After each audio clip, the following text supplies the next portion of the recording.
Hi friends and families, welcome to Suji's life ஸ்டைலுங்க. நம்ம இன்றைக்கி வந்துட்டு வெளியே போனோங்க. வெளியே போயிட்டு வரும்போது சிக்கன் எடுத்துகிட்டு வரலாம் அப்படின்னு நினச்சி சிக்கன் எடுத்துகிட்டு வந்தாங்க.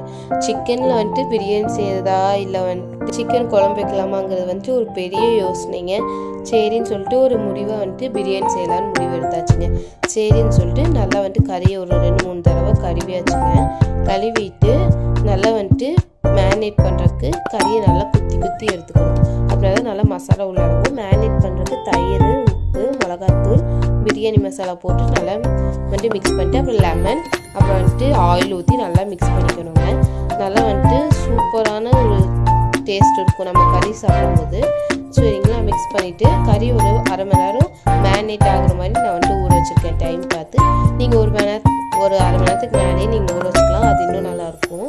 சரிங்களா, மிக்ஸி ஜாரில் அரைக்க வேண்டிய பொருள் சின்ன வெங்காயம், இஞ்சி, பூண்டு, தக்காளி, பச்சை மிளகா. சரிங்களா, இது நல்லா அரைச்சி எடுத்து வச்சுக்கலாங்க. அப்புறம் வந்துட்டு வணக்கிறதுக்கு தக்காளி, பெரிய வெங்காயம், மிளகா. சரிங்களா, அப்புறம் வந்துட்டு நெய் ஒரு கரண்டி, எண்ணெய் ஒரு கரண்டி வந்துட்டு ஊற்றி ஹோல் ஸ்பைசஸ், பச்சை மிளகா, பெரிய வெங்காயம் போட்டு நல்லா வணக்கலாங்க.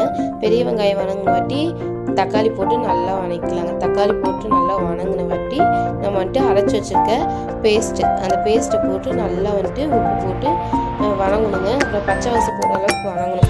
வணங்கிட்ட வாட்டி நம்ம வந்துட்டு மல்லித்தூள், மிளகாய்த்தூள், அப்புறம் வந்துட்டு பிரியாணி மசாலா, சரிங்களா, போட்டு நல்லா மிக்ஸ் பண்ணணும். மிக்ஸ் பண்ணி அது நல்லா வந்துட்டு ஒரு கொதி வரணும். கொதி வந்தோடனே கறி நம்ம மேரினேட் பண்ணி வச்சுருக்கோம்ல, அந்த கறியை தூக்கி போடணும். கறியை போட்டுட்டு கறியை தூக்கி போடக்கூடாதுங்க, வணக்கிருக்கோம்ல அதில் கறியை தூக்கி போடணும். போட்டு நல்லா மிக்ஸ் பண்ணிக்கலாங்க. மிக்ஸ் பண்ண வாட்டி ஒரு 5 மினிட்ஸ்க்கு அப்புறம் வந்துட்டு இந்த மாதிரி கொதி வந்துடும். கொதி வந்தோடனே தண்ணி ஊற்றிக்கலாம். உங்கள் அரிசிக்கு எவ்வளோ தண்ணி ஊற்றணுமோ நம்மளுக்கு தண்ணி ஊற்றிட்டு நான் வந்துட்டு அரிசி போட்டுறேன். தண்ணி கொதிச்ச வாட்டி அரிசி போடுறேங்க. அதுக்கப்புறம் வந்துட்டு விசில் விட்டு எடுத்திங்கன்னா பிரியாணி செம்ம டேஸ்ட்டாக இருந்துச்சுங்க. நீங்கள் வந்து ட்ரை பண்ணி பாருங்கள் வீட்டில்.